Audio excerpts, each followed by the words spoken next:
अर्को बेहुली हेर्नु म पाएँ हामीलाई पनि यसरी नै हेर्नु आउनु भएको प्लानिङ चल्दै थियो तर पुरा दिन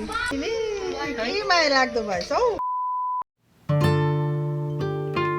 hello everyone this is me Shweta and welcome to my another vlog and I hope तपाईँहरू सबैजना सन्चै हुनुहुन्छ होला र म पनि सन्चै नै छु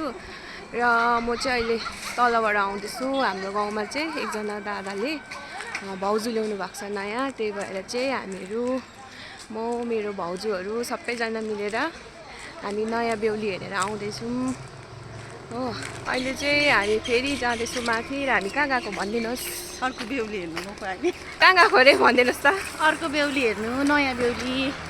हामी चाहिँ हो जब हामी नयाँ नयाँ बिहा गरेको थियौँ हो हामीलाई पनि यसरी नै हेर्नु आउनु भएको थियो हो अनि अहिले हाम्रो पालि अरूलाई हेर्ने हो पुरानो भयो सिनियर सिटिजन भयो अब हामी चाहिँ त्यही भएर हामी जाँदैछौँ हो बाटो हिँड्दै इभिनिङ वक पनि हुन्छ र के कस्तो हुँदो रहेछ हेर्दै गर्नुहोस् नयाँ बेहुला बेहुलीलाई हेर्नु भनेर हामी नयाँ बेहुलीहरू हेरेर पनि फर्किँदैछौँ र मैले उहाँहरूलाई चाहिँ क्यामेरामा ल्याइनँ किनकि उनीहरू न्युली वेडेड हुनुहुन्छ र क्यामेरामा आउनु अलिकति लजाउनुहुन्छ त्यही भएर मैले तपाईँहरूलाई देखाउन सकिनँ अहिले चाहिँ हामी घर फर्किँदैछौँ जानुहुँदैछ के जानुभयो फेरि एकदमै हुरी बतास आउला जस्तो छ घर आइपुगेँ र आज चाहिँ हामी मोमो बनाएर खाने भनेर हाम्रो प्लानिङ चल्दै थियो तर पुरा दिन कालो भइरहेछ यहाँ को हुनुहुन्छ यो भनिदेऊ यहाँ चाहिँ हाम्रो बिनिसा छ हो यहाँ आउन त अन्त आज चाहिँ हामी वन्स अगेन खाना आँटेको छौँ आज हामी फेरि के खाने अरे के गर्ने अरे भेजको के भेज मोमो खाने आज हामी हजुर र मोमो खान्छु कि खाँदिनँ हो के प्लानिङ हुँदो रहेछ के कस्तो हुँदो रहेछ सो हेर्दै गर्नुहोस् होला सो गाइज हाम्रो चाहिँ मोमो खाने प्लान चाहिँ कन्फर्म भयो हामी चाहिँ मोमो बाहिर चुल्हामा नै बनाएर खाने किनकि आज हामी मिलेर खाँदैछौँ मोमो र धेरै बनाउनु पर्छ फेरि ग्यास त सकिन्छ नि त है त्यही भएर आज हामी बाहिरै खाने हो के वाट्स द्याट ड्रइङ काकीको ओके हेर्दै गर्नुहोस् होला के कस्तो हुँदो रहेछ अन्त यहाँ चाहिँ हाम्रो किमा रेडी हुँदैछ आँटा मुसिसक्यो अनि अहिले चाहिँ किमा रेडी हुँदैछ हेलो फेरि हामी आज मोमो खाँदैछौँ अहिले चाहिँ चिकनको अस्तिको मोमोको भ्लगमा यहाँ भाउजू हुनुहुन्न थियो हो आज चाहिँ यहाँ हुनुहुन्छ हो हामी चाहिँ यहाँनिर यसरी बाहिर बसेर बनाउँदैछौँ के भन्नुभएको र यहाँ चाहिँ हाम्रो छ चुल्हा मक्टुमा पानी उभिँदैछ यो चुल्हा चाहिँ एकदमै राम्रो छ चार्जिङवाला हो र यहाँ भित्र चाहिँ हाम्रो नानीहरू छ हो खेलिरहेछ मोमोको वेट गर्दै कहिले बनिन्छ भनेर हो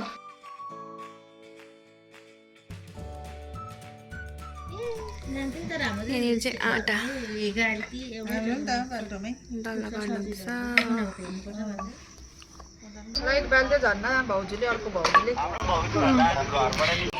बाहिर होइन बल्बै उयो भयो बल्बै उयो यहाँ चाहिँ बुढेसकाल लागेछ हो बुढेसकाल लाग्यो गर्नुपर्छ के गर्नु र काका विशाल काका यहाँ हुने माया लाग्दो भएछ हौ मेरो चप्पल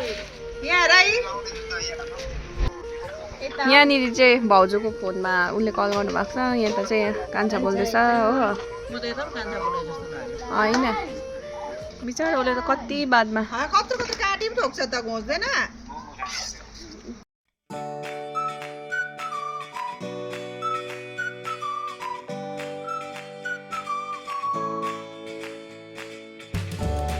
यहाँनिर चाहिँ हाम्रो हट मोमो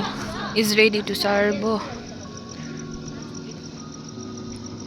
यिनीहरू दुईजना चाहिँ यहाँ बसिकन खाँदैछ कस्तो लाग्यो मोमो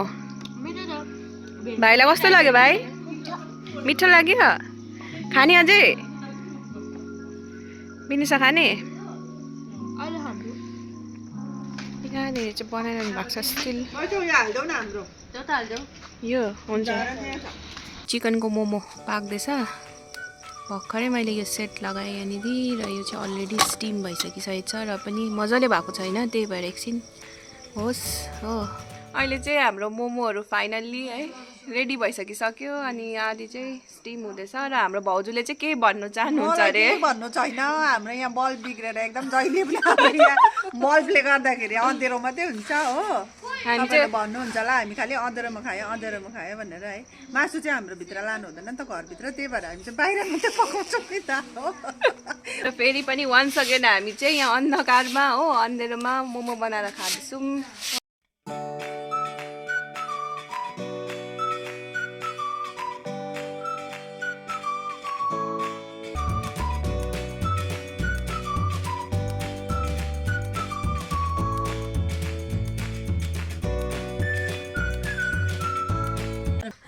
सो गाइज अहिले चाहिँ थन्कामन्का सकेर पनि बेडमा बसिरहेको छु म चाहिँ अलिकति थाकेँ पनि र आजको मेरो ब्लगलाई चाहिँ म यही एन्ड गर्न चाहन्छु। Thank you guys, thanks for watching and don't forget to like, share, subscribe and hit the bell icon. See you on next blog.